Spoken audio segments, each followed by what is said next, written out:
उषा का सगा बेटा सुनील और बहू कीर्ति उन्हें उनके सौतेले बेटे के साथ छोड़कर जा रहे होते हैं। बेटा, तेरी जब कमाई बढ़ जाएगी कम से कम तब तो मुझे तू लेने आ जाना। हाँ हाँ माँ, क्यों नहीं। चलो भी, अब कितना लेट कर दिया है, टैक्सी इंतजार कर रही है बाहर। हाँ हाँ चलो। सुनील और कीर्ति चले जाते हैं और उषा उन्हें जाता हुआ देख उदास हो जाती है। तभी वहां निशा आ जाती है। अपनी सास को उदास देख निशा उनके पास जाती है। क्या हुआ मम्मी जी, आप तो बहुत सगा बेटा करती थी। आपके सगे बेटे ने तो आपको छोड़ दिया और चले गए अपनी अलग गृहस्थी बसाने। देख बहू, मेरे बेटे को कुछ भी कहने की जरूरत नहीं है। मुझे यकीन है कि जब उसकी तनख्वाह बढ़ जाएगी तो वो मुझे लेने जरूर आ जाएगा। हाँ, ये भी देख लेंगे कि वो लोग आपको वापस लेने आते हैं या नहीं। तब तक तो आप भी यहीं हो और मैं भी। उषा अपने बेटे के ना होने से बहुत ही उदास रहने लगती है। उन्होंने खाना खाना भी छोड़ दिया। सुनिए जी, मम्मी जी ने आज भी कुछ नहीं खाया। जब भी खाने के बारे में पूछती हूँ तो कह देती हैं भूख नहीं है और अपने कमरे में ही बैठी रहती हैं। ये सुनकर ऋषभ अपनी माँ के पास खाना लेकर जाता है। माँ, सुनील बेटा आ गया तू? ओह, तू है। माँ, मैं खाना लाया हूँ, खा लीजिए प्लीज। आप ऐसे भूखी रहेंगी तो बीमार पड़ जाएंगी। मुझे भूख नहीं है, ले जा तू खाना। ठीक है, फिर जब तक आप नहीं खाएंगी मैं भी नहीं जाने वाला यहाँ से। अरे तू क्यों जिद करता है? कहा ना मुझे भूख नहीं है। अरे मम्मी जी, आप खा भी लीजिए ना, ये कितने प्यार से आपको खिला रहे हैं, उसकी तो कदर कर लीजिए कम से कम। अरे तू क्यों बीच में हमेशा अपनी टांग अड़ाती है? ठीक है, लाओ दे दो। कम से कम खाने के बाद तुम दोनों तो इस कमरे से जाओगे। उषा खाना खा लेती है और ऋषभ और निशा ये देखकर खुश हो जाते हैं। चलो, कम से कम माँ ने खाना तो खा लिया। उषा एक दिन सुनील को फोन मिलाती है। हेलो बेटा सुनील, तू घर मिलने आ जाना बहू को लेकर। कितने दिन हो गए, बहुत मन कर रहा है मेरा। हाँ हाँ ठीक है माँ, ऑफिस में बहुत काम है, टाइम मिला तो आ जाऊंगा। सुनील फोन काट देता है। हेलो सुनील बेटा। सुनील की बात सुनकर उषा उदास हो जाती है।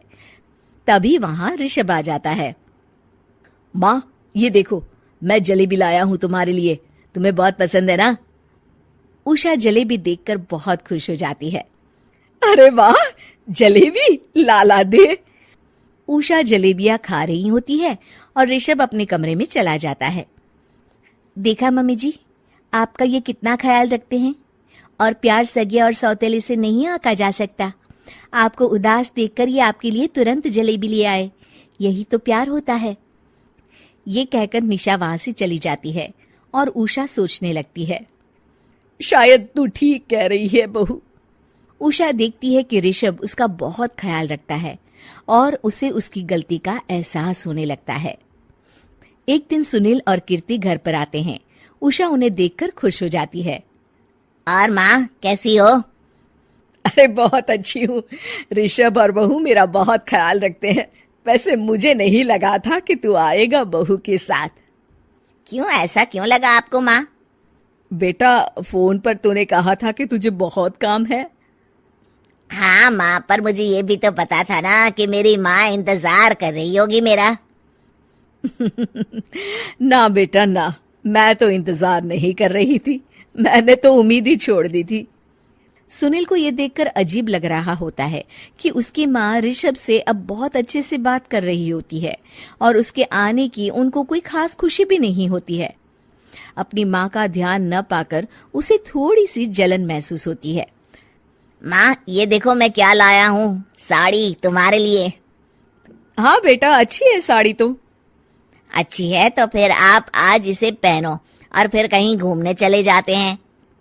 बेटा, ऋषभ ने भी मुझे साड़ी दी थी, आज तो मैं वही पहनूंगी। तेरी दी हुई साड़ी फिर कभी पहन लूंगी। सुनील को अब बहुत ही ज्यादा जलन हो रही होती है। उसे समझ नहीं आता कि अपनी माँ का ध्यान फिर से कैसे वो अपनी तरफ खींचे। रात हो जाती है और उनके जाने का वक्त आ जाता है। माँ चलो अपना सामान बांधो और हमारे साथ चलो। कीर्ति ये सुनकर चौंक जाती है। ये क्या कह रहे हैं आप? हम सासू माँ को लेने थोड़ी ना आए थे। अरे तुम चुप हो जाओ। माँ चलो जाओ, अपना सामान बांध लो। आप मेरे साथ आ रही हो, मैंने कह दिया तो कह दिया। अरे पर बेटा, तेरी तो तनख्वाह कम है, मैं तुझ पर बोझ नहीं बनना चाहती। अरे मुझ पर बोझ नहीं हो माँ, बस आप चलो ना, मैं लेकर ही जाऊंगा आपको। नहीं बेटा, अब मैं नहीं आना चाहती। मैं तो अब ऋषभ और बहू के साथ ही रहूंगी। ये सुनकर ऋषभ चौंक जाता है। ये क्या कह रही हो माँ? हाँ बेटा, मैं कहीं नहीं जाने वाली अब। माँ अब सच में नहीं जा रही? नहीं बेटा, मैं तो तेरे पास ही रहूंगी अब, और जो प्यार मैं तुझे नहीं दे पाई वो सब दूंगी बेटा। ऋषभ और उसकी माँ गले मिलते हैं और निशा खुश हो जाती है।